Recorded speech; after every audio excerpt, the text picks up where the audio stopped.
चुके हैं। वीरेंद्र जी, शुक्रिया आपका। मैं आपसे जानना चाहता हूं कि आज दो बड़े विपक्षी दलों की रिव्यू मीटिंग हुई है हार को लेके। तो एक तो इनके मंथन से निकला क्या, और तीसरा ये बीजेपी से कैसे फाइट कर पाएंगे, इनका मनोबल कैसे एक तो बढ़ेगा, क्या कर भी पाएंगे या नहीं कर पाएंगे, और तीसरा कि क्या किसी तरह के अलायंस की पॉसिबिलिटीज़ इन दलों के बीच अपोजिशन में दिख रही है।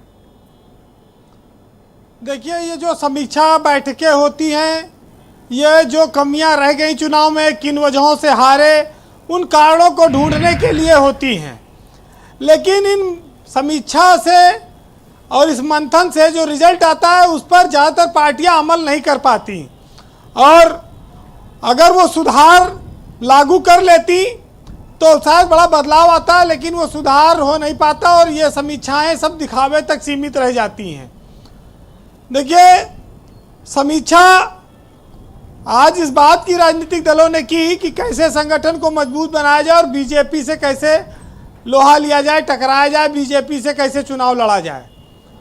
बीजेपी से चुनाव लड़ने के लिए जो समीकरण है उत्तर प्रदेश में, वो वोटों का बिखराव रोकना सबसे पहली शर्त है, और उस वोटों के बिखराव में न मायावती कुछ कर पा रही है, न अखिलेश यादव कुछ कर पा रहे हैं, और कांग्रेस का तो ज़्यादा कुछ उत्तर प्रदेश में अभी दिखता नहीं। हाँ, आम आदमी पार्टी ने अपनी उपस्थिति दर्ज कराई है, कुछ जगहों पर वो चुनाव जीते हैं। अब लोकसभा चुनाव में उनके बारे में कुछ राय बनेगी। एक बात अभी कही गई कि मायावती के पास अगर दलित और मुस्लिम का गठजोड़ हो जाए, कॉम्बिनेशन हो जाए, तो वो बड़ा निर्णय पलट सकती हैं, तस्वीर बदल सकती हैं। मायावती का वोट परसेंट अब इस चुनाव में 8.5 हो गया है, विधानसभा में 12 के लगभग था।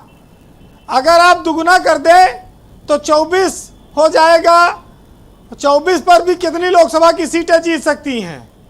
अगर मुसलमान एक तरफा दे दे तो, और मुसलमान अगर सब एक तरफा मायावती दे देगा, तो ये अखिलेश और ये कांग्रेस के सब झुंझुना बजाने के लिए बैठे हैं, इतना विधायक और एमएलसी बनाए चुनाव लड़ाते हैं। असली दावेदार तो ये सब हैं। तो एक तरफा की बात तो कहीं दिखती नहीं है। देखिए, लेकिन ये बात जरूर है कि अगर वोटों का बंटवारा नहीं रोक पाए तो उत्तर प्रदेश में जो योगी और मोदी का करिश्मा है, वो विपक्ष को एक एक सांसद जीतने के लिए नाको चना चबाना पड़ेगा। कर्नाटक में कांग्रेस भले जीत गई हो, लेकिन यूपी में स्थितियां दूसरी हैं। यहाँ बीजेपी बहुत स्ट्रांग है, और मोदी और योगी दोनों यहीं पर हैं, प्रधानमंत्री और मुख्यमंत्री।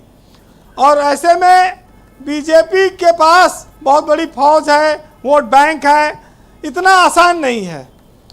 ब्रजेश जी, जब हम उस दौर में हैं कि जब समीक्षा के नाम पर नेताओं को और संगठन से ज़्यादा चिंता लोगों को समर्थन मूल्य की हो जाए, तो वो पार्टियां तरक्की कम करती हैं। और कुछ पार्टियां तो खाली समीक्षा इसीलिए करती थी कि कलेक्शन हो जाए। जब इस तरह की बीमारी छुआछूत आ गया, और कुछ पार्टियां तो बदनाम हैं और कुछ पर्दे के पीछे से भी लेती हैं, ये किसी से छुपा नहीं है, तो ये समीक्षा करके कौन सा तीर मारेंगी, ये कौन सा टिकट बदलाव कर देंगी, जब आखिरी दिन इनको उसी को देना है जिसके पास दाम हो। और दाम वाले लोग चाहे पात्र हैं अपात्र, कार्यकर्ता तो हमेशा बोरा बिछाता आया है, बोरे बिछाएगा। अब थैली साह टिकट ले उड़ते हैं, ये बहुत बार देखा गया है। भाई कहेंगे कि तुम टिकट तो मांग रहे हो, तुम्हारे पास लड़ने की व्यवस्था है नहीं, अब की रुक जाओ, इनको लड़ लेने दो, तो नया कैंडिडेट तुरंत आ जाता है जी। तो ऐसी समीक्षा बैठक को आप क्या कहेंगे? टाइम पास, इसके अलावा तो ज़्यादा कुछ दिखता नहीं है जी, क्योंकि उस पर अमल तो होना नहीं है। तो आज ये बात आती है कि लोकतंत्र में लाठी तंत्र हावी हो गया। हमारे बुजुर्गों ने, नेताओं ने वो दौर भी देखा, तब भी लाठी तंत्र बहुत था, लेकिन इस लोकतंत्र को बचाने के लिए उन्होंने बड़ी कुर्बानियाँ दी, बड़ी लाठियाँ खाई, बड़ा खून बहा, लेकिन इसकी गरिमा को बनाए रखा और इस पर विश्वास लोगों का बना रहा इस लोकतंत्र पर, उसके लिए नेता काम करते रहे। लेकिन आज न नेताओं का ज़्यादा चरित्र बचा है, न पार्टियों का। उनको भी जिताऊ कैंडिडेट चाहिए, माल देने वाला भी हो, पार्टी फंड में भी मदद करे और शोर सिफारिश वाला भी हो। तो ऐसे में आप लोकतंत्र की गरिमा को कहाँ तक बचाएंगे, ये एक देखने वाली बात होगी। मायावती अकेले जाने का ऐलान कर चुकी हैं, ये साफ है कि वोटों का बिखराव होगा, अब उसे रोका नहीं जा सकता।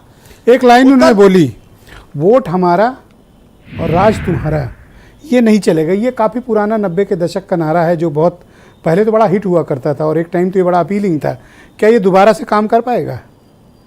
अब यह है कि नोट तुम्हारा टिकट हमारा, ये भी लोगों ने नारा दे दिया। ऐसी बातें करते हैं। तो ये तो बहुत सारे नारे आते रहे और जाते रहे। क्या तुम्हें बोलूं?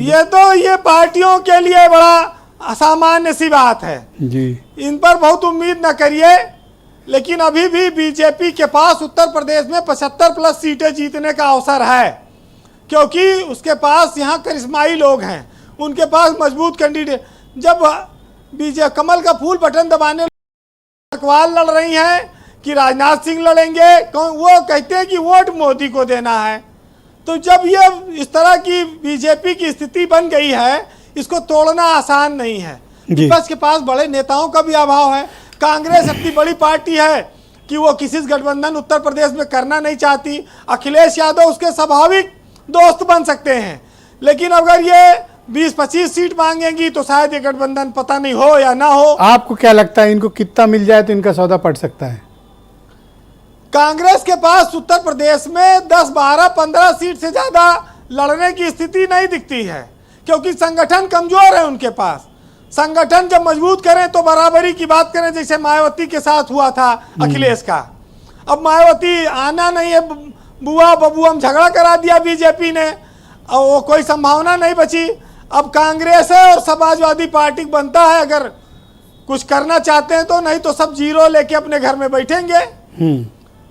ब्रजेश जी, तो नेताओं की जो तौर तरीके हैं, जो लोगों को आश्वासन देते हैं, मौके पर टिकट गोल कर देते हैं, लोग ठगे महसूस हो जाते हैं। एक विधानसभा में, एक लोकसभा में कई लोग टिकट मांगते हैं और नेता किसी को मना नहीं करता।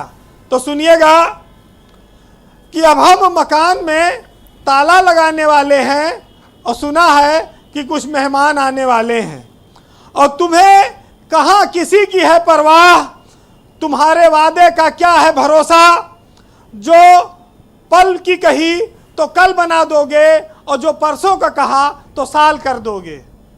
जी, बहुत शुक्रिया आपका वीरेन जी, हमारे साथ जुड़ने के लिए, ग्राउंड जीरो से फीडबैक देने के लिए, विभिन्न पॉलिटिकल पार्टीज़ के एनालिसिस हम तक पहुंचाने के लिए आपका बहुत बहुत शुक्रिया। बहनों भाइयों, परिचर्चा को आगे बढ़ाते हैं। मेरे